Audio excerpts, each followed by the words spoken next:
Staff Sergeant Paul Henry walks along the top of a section of the levee in Fort Pierre.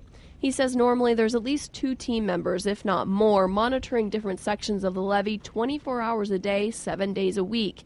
Henry says they're looking for anything that will compromise the integrity of the levee system. We're trained to look for flow that may be coming underneath the dike. We're trained to look for boils or sand boils as they may be, any sloughing or any problems with seepage coming in under the dike that carries any kind of sediment. Henry says crews also have to watch for debris coming down the river to make sure it doesn't poke holes in the plastic coating that covers the riverside of the dike. You can see here there's a little bit of debris that's accumulated just outside the dike. The problem is when tree trunks get washed down containing a lot of branches, they can rip this thing open pretty easily.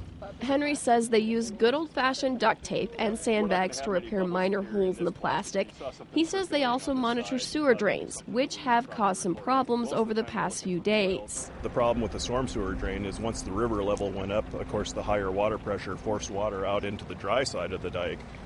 So that had to be sealed, and they used a rather ingenious method of sealing it. They actually put an inflatable device inside the storm drain on the riverside and added air pressure to that to make a complete seal and seal off that storm drain so the water could no longer come through to the dry side of the dike. Henry says crews don't just monitor from on top of the dike.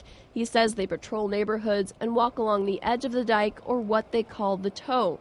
Henry walks down to one area they've been closely monitoring. And if you look at it, you can see that it's wet. It's got some moisture coming through here.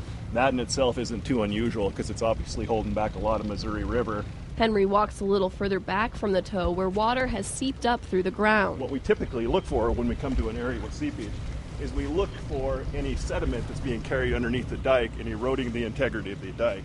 This doesn't appear to have it. It actually looks pretty good, and we've been monitoring this for days now. Henry says if there are any problems with the levee, it's immediately reported and crews are sent to make repairs. He says quick reaction forces are standing by in case a major breach in the levee occurs.